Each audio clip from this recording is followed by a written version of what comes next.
Channel 24-এর কাছে আসা ফুটেজে দেখা যায় আগুনের সূত্রপাত ৮ নম্বর গেট সংলগ্ন ইম্পোর্ট কুরিয়ার সেকশনে।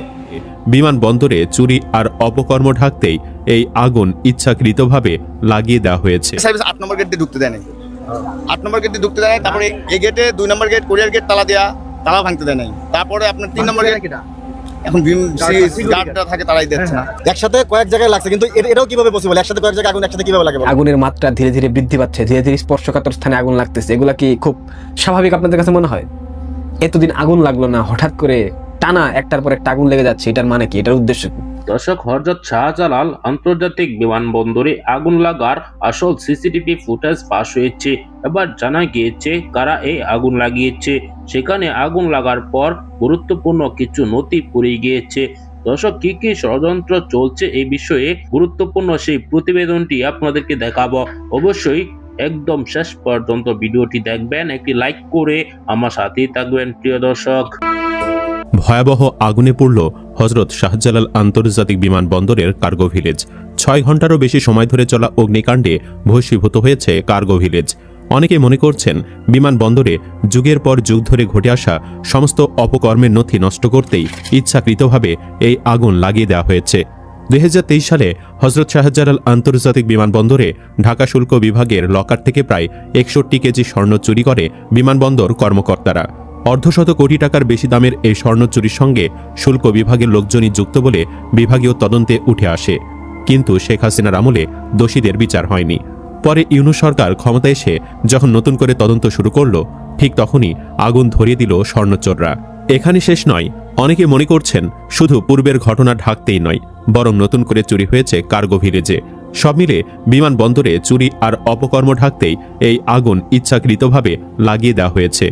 এক ফেসবুক ব্যবহারকারী লিখেছেন, ঢাকা বিমানবন্দরে কয়েক বছরের আটক হওয়া হাজার হাজার কেজি স্বর্ণ কি এই আগুন নিভানোর পর পাওয়া যাবে, নাকি এটি মেটিকুলাস ডিজাইনে দোষীরা খেয়ে ফেলবে? এছাড়াও আগুনে পড়েছে ঔষধ ও গার্মেন্টস ব্যবসায়ীদের হাজার হাজার কোটি টাকার কাঁচামাল ও কেমিক্যাল। গত 1 বছর এমনিতে 250 গার্মেন্টস বন্ধ হয়ে গেছে। এখন আরও অনেকগুলো ঔষধ কোম্পানি সহ গার্মেন্টস বন্ধ হয়ে যাবে। একজন লিখেছেন, আগুন ছাড়াই 61 কেজি স্বর্ণ গায়েব হয়, আগুন লাগার পর কত কেজি হবে? বলা হচ্ছে অগ্নিকাণ্ডের কয়েক ঘন্টা আগেই বিপুল পরিমাণ মূল্যবান পণ্য, বিশেষ করে স্বর্ণ, ইলেকট্রনিক ডিভাইস ও আমদানি রপ্তানিযোগ্য বিলাসপণ্য রহস্যজনকভাবে সরিয়ে নেওয়া হয়েছিল। আর ঠিক তারপরই আগুনের সূত্রপাত। একটি দেশের অর্থনীতি, বাণিজ্য ও নিরাপত্তার কেন্দ্রবিন্দু তার আন্তর্জাতিক বিমানবন্দর, যেখানে প্রতিদিন কোটি কোটি টাকার পণ্য আসে যায়। সেখানকার নিরাপত্তা ব্যবস্থায় সামান্য ফাঁকও রাষ্ট্রীয় আস্থার জন্য হুমকি হয়ে দাঁড়ায়।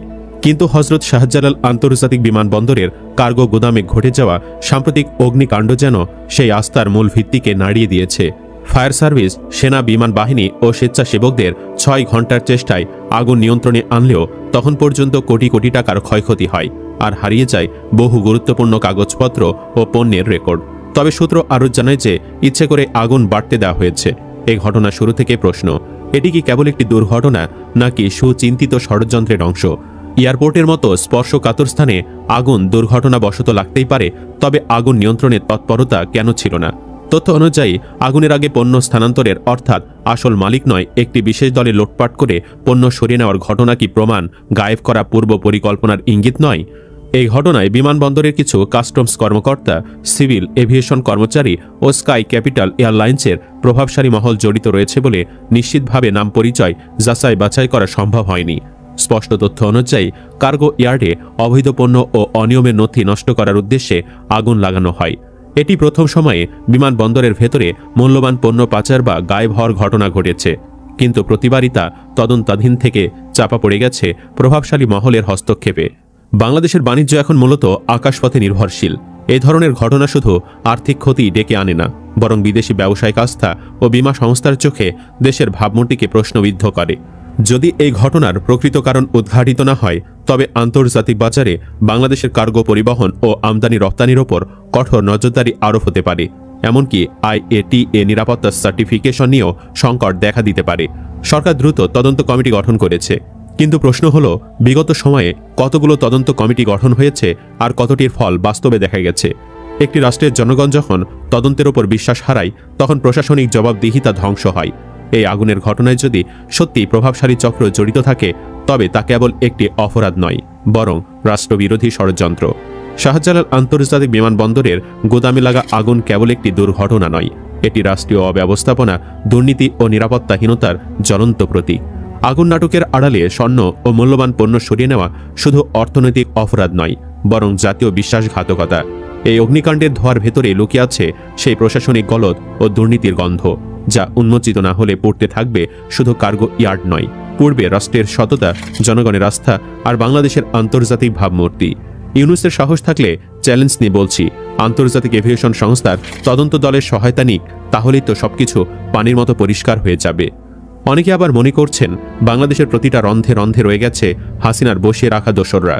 তারা এর আগে সচিবালয়ে ইচ্ছাকৃত আগুন ধরিয়ে সমস্ত দুর্নীতির তথ্য মুছে ফেলেছে, আর এবার বিমানবন্দরে আগুন দিয়ে মুছে ফেলা হলো চুরির তথ্য।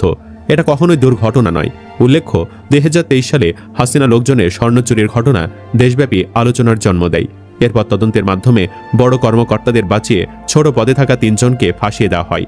তবে ছোট পদে থাকা 3 জন কর্মী বিমানবন্দরের মতো সুরক্ষিত এলাকার গোদাম থেকে বিপুল পরিমাণ স্বর্ণ সরিয়ে নিল, কেউ টের পেল না। এ নিয়ে অনেকটা বিস্ময় তৈরি হয় বিমানবন্দর সংশ্লিষ্টদের মধ্যে। এর সঙ্গে ভেতরে বাহিরের আর কেউ যুক্ত আছে কিনা সে প্রশ্নও সামনে আসে, কিন্তু কাজের কাজ কিছু হয়নি। গোয়েন্দা পুলিশের একটি সূত্র জানায়, এর সঙ্গে ঊর্ধ্বতন কারো কারো যুক্ততা থাকতে পারে বলে আজ করা যাচ্ছিল।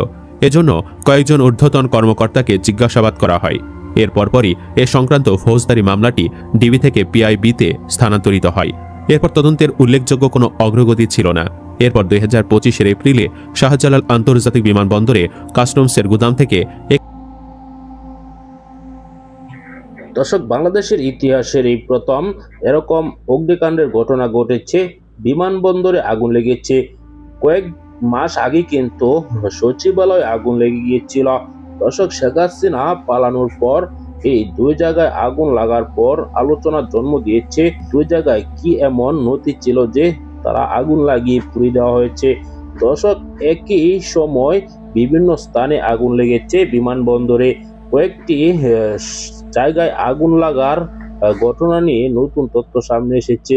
সেখানে স্বর্ণ চোরাচালানির একটি মামলার নথি পুড়িয়ে দেওয়া হয়েছে। সেটিতে সরাসরি জড়িত ছিল শেখ হাসিনা, এমনকি বিমানবন্দরের অনেক কর্মকর্তারা। দর্শক, এই ঘটনার পর স্পষ্ট বোঝা যাচ্ছে যে এটা ষড়যন্ত্র। দর্শক, অন্যদিকে আপনারা জানেন বাংলাদেশে একের পর এক ভারতীয় গোয়েন্দা রয়ের এজেন্ট বাংলাদেশে ঢুকছে। এরাও গভীর ষড়যন্ত্র চালাচ্ছে। এই ঘটনার সাথে তাদেরও হাত থাকতে পারে বলে জানা যাচ্ছে। দর্শক, আপনারা এই ভিডিওতে দেখেছেন, এই সকল তথ্য নিয়ে আপনার কি মতামত জানাবেন।